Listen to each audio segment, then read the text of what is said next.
ശേഷമാണല്ലോ ഈ അന്വേഷണമൊക്കെ പിന്നെയും നടത്തിയിട്ടാണ് അവർ പറഞ്ഞത് ഇതിൻ്റെ യാതൊരു വിജിലൻസ് ആംഗിളും ഇതിനകത്തില്ല. VD സതീശനുമായി ബന്ധപ്പെട്ട ഒരു കാര്യവും തെളിയിക്കാൻ കഴിഞ്ഞിട്ടില്ല. അപ്പം അതിന് നിങ്ങൾക്ക് തന്നെ വ്യക്തമാണല്ലോ, രാഷ്ട്രീയ പ്രേരിതമായിട്ടാണ് ഈ കേസിനെയും CBIക്ക് വിടാനോ അല്ലെങ്കിൽ ഉയർന്ന ഏജൻസികൾക്ക് വിടാനോ അന്നത്തെ ഗവൺമെൻറ് തീരുമാനിച്ചത്. അതെല്ലാം പകൽ പോലെ വ്യക്തമാണ്. തന്നെയുമല്ല, ഈ അന്വേഷണത്തിൽ ഒരു കാര്യം വളരെ വ്യക്തമായി, അന്നത്തെ പ്രതിപക്ഷ നേതാവ് ഇന്നത്തെ മുഖ്യമന്ത്രിക്ക് ഇതുമായി യാതൊരു ബന്ധവുമില്ല, 1 രൂപയുടെ പോലും ഇടപാടുകൾക്ക് അദ്ദേഹം ഉണ്ടായിട്ടില്ല എന്നുള്ളത് വളരെ വ്യക്തമാണ്, വളരെ ക്ലിയറാണ്. ഞാൻ ആ ഫയൽ മുഴുവൻ പഠിച്ചിട്ടാണ് പറയുന്നത്, വളരെ ക്ലിയറാണ്.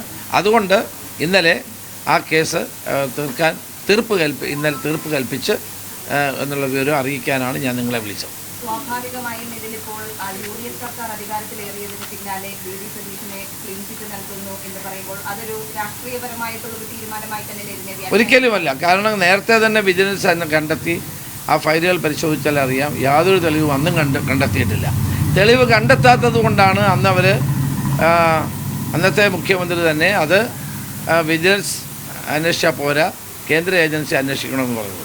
അതേ തുടർന്ന് വീണ്ടുമുള്ള അന്വേഷണം നടത്തിയതിന് ശേഷമാണ് വിജിലൻസ് ഡയറക്ടർ ഫയൽ എനിക്ക് അയച്ചത്.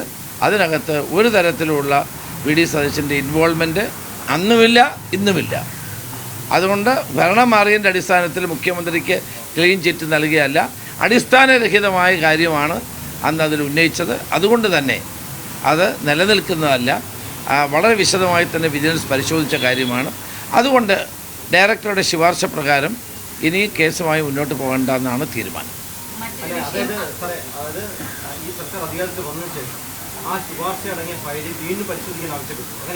അങ്ങനെയല്ല, ആ പുതിയ ഗവൺമെൻറ് വരുന്നതിന് മുമ്പ് തന്നെ ഡയറക്ടർ ഇത് പരിശോധിച്ച ശേഷമാണ് ഇപ്പോൾ ഈ ഫയൽ എൻ്റെ മുമ്പിൽ വന്നത്.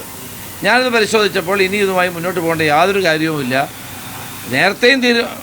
നേരത്തെയും വ്യക്തമായിരുന്നു, ഇന്നത്തെ മുഖ്യമന്ത്രിക്ക് അതുമായി യാതൊരു പങ്കുമില്ലായിരുന്നു. പിന്നെ രാഷ്ട്രീയ പ്രേരിതമായിട്ടാണ് CBIക്ക് വിടാനാ അല്ലെങ്കിൽ കേന്ദ്ര ഏജൻസിക്ക് വിടണമെന്നത് എന്നുള്ള തീരുമാനം അവരെടുത്തത്. പക്ഷേ അതിനുശേഷം വിജിലൻസ് ഡയറക്ടർ പരിശോധിച്ച ശേഷം എനിക്ക് നൽകിയ ഫയൽ ഇതുമായി ഇനി മുന്നോട്ട് പോകേണ്ട ആവശ്യമില്ലെന്നും വിജിലൻസ് ആംഗിൾ ഇതിലില്ലെന്നും VD സതീശൻ ഇതുമായി യാതൊരു ബന്ധവുമില്ലെന്നും അസന്നിഗ്ധമായി തന്നെ ഫയൽ എഴുതി അറിയിച്ചിട്ടുണ്ട്. അതിൻ്റെ അടിസ്ഥാനത്തിൽ കേസുമായി ഇനി മുന്നോട്ട് പോകേണ്ടതാണ് തീരുമാനം. മറ്റൊരു വിഷയം, ഈ ദില്ലിയിൽ നടന്ന സമരത്തിന് ഐക്യദാർഢ്യം പ്രഖ്യാപിച്ച് കേരളത്തിലുടനീളം പ്രതിഷേധങ്ങൾ നടന്നിരുന്നു. അതിൽ 5000-ഓളം കേസുകൾ എടുത്തിട്ടുണ്ട്. അത് പിൻവലിക്കണമെന്ന് പ്രതിപക്ഷ നേതാവ് ഒരു കത്ത് മുഖ്യമന്ത്രിക്ക് കൊടുത്തിരുന്നു. അത് അങ്ങേക്ക് ഫോർവേഡ് ചെയ്തിട്ടുണ്ടെന്നാണ് CM ഓഫീസ് പറഞ്ഞിരുന്നത്. അതിലെന്തെങ്കിലും നടന്നു? അത് ഞാൻ DGPക്ക് കൊടുത്തു. അങ്ങനെ കേസുമായി മുന്നോട്ട് പോകണമെന്നുള്ള താല്പര്യം ഗവൺമെൻറ്റിനില്ല. പക്ഷേ ചില കാര്യങ്ങളിൽ ക്രിമിനൽ സ്വഭാവമുള്ള കേസുകൾ നമുക്ക് പിൻവലിക്കാൻ പ്രയാസമായിരിക്കും. അതെന്താണെന്ന് നോക്കി ചെയ്യാനായിട്ട് DGPക്ക് നൽകിയിരിക്കുകയാണ്.